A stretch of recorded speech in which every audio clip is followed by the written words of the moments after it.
to another episode of Entrepreneurs at Fuego. We're documenting the journey of incredible entrepreneurs, one digital footprint at a time. With me, I have Brittany Ehrick.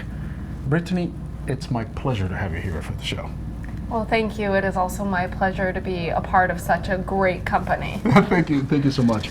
I bet you say that to all the guys, but I don't. I promise, I don't. No, I'm really kidding. You have just a phenomenal business of life coaching, but you have something distinct that makes you really different in your business. Tell us a little bit more about it. So what makes me really unique is I went through an amazing coaching program that really gave me the skills to follow through with my past and really put my coaching skills into action mode with my clients. So I grew up in foster care and had a horrible childhood. And as in my early 20s, I had a horrible surgery go wrong and had 5 miscarriages and have a feeding tube for the rest of my life and went through a 5-year lawsuit.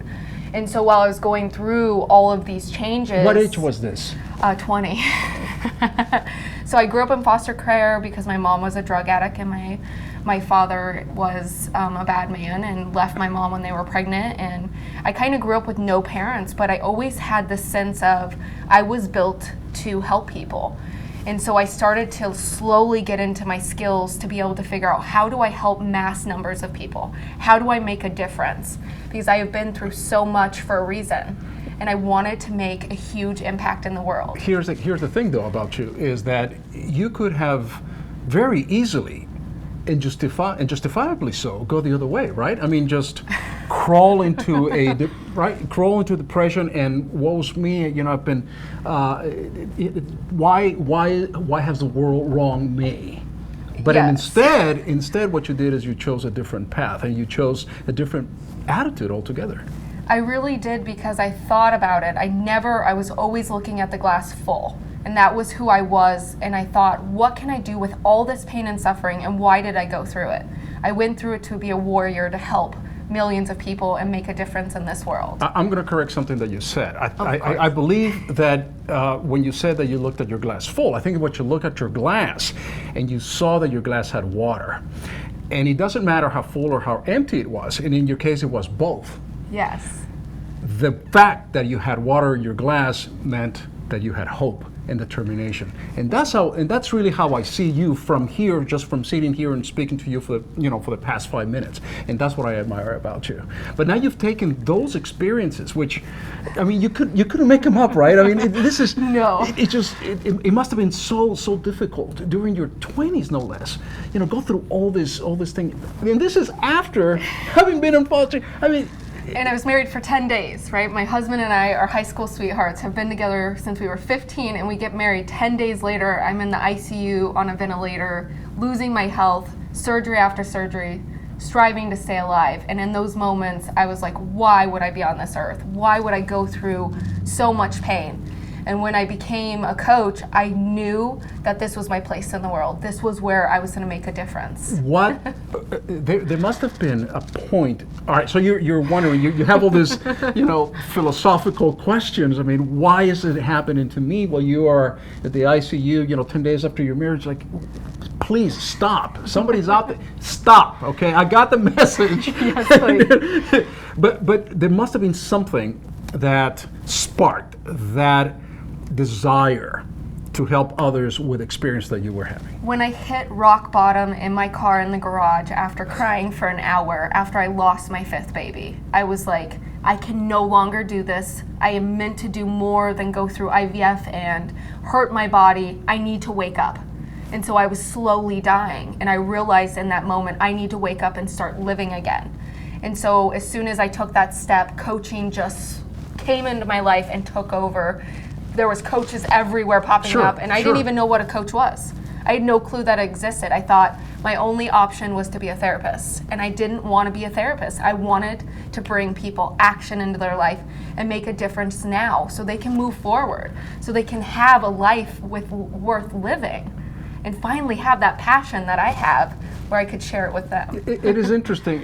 One of the incredible things that you have is that you have the credentials and legitimacy. Not that every life coach, has to go through some traumatic event, and as traumatic as right, but certainly, to talk about life cred, you have that, and that gives you the legitimacy, the authority to, when you talk to someone, you can say, believe me, what you're going through right now, you may think it's bad, but let me tell you this story right here.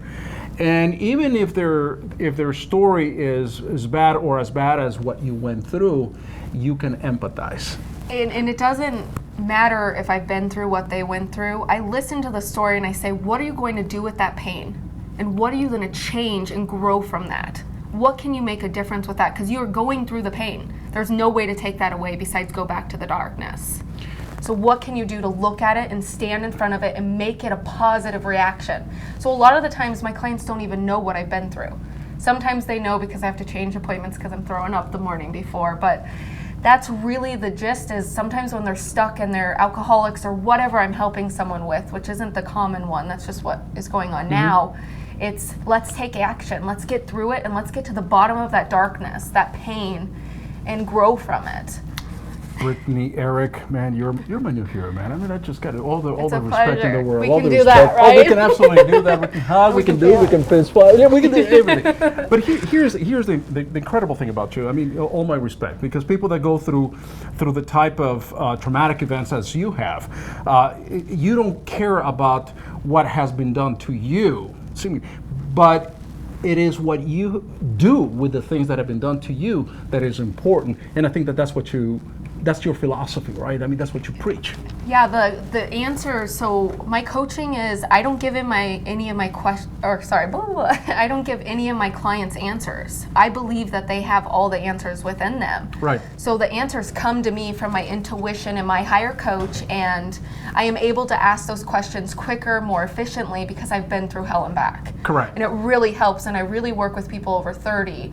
And so sometimes they're like, you're so young, and I'm like, well, I'm not young in the pain and the life that I've lived, so I have the skills to be able to really help them get out of the crap that they're going through or get them to the next level in their business. It's really depending on what they want in their life to have that next step. It is not age that gives you the legitimacy, it is the experience that you had which gives you that legitimacy. Exactly. And bringing out the best in you. It couldn't be better described and better. Do you have anything that you do specifically or that is coming up that you offer people or anything that you want to promote? This is your show. I feel that I got to do something more for you, man. Because you do so much for people. What can we do for you? So my book is going to be done, and on November 11th, we're having a huge charity event for Wine and Humanity. And so we're having a big networking group to raise money for homeless women and children. My mom currently lives on the street and is homeless. And so I really wanted a charity when I publicized my book, which was my biggest self-doubt, right? I thought I couldn't do anything like that with dyslexia in my past. And so I'm overcoming this, and on top of publicizing my book, I want a charity event. And then you can go to my website, check me out, learn more about what I do and how I help individuals really get through the mud in their life and get them to that next level and make action on their own terms.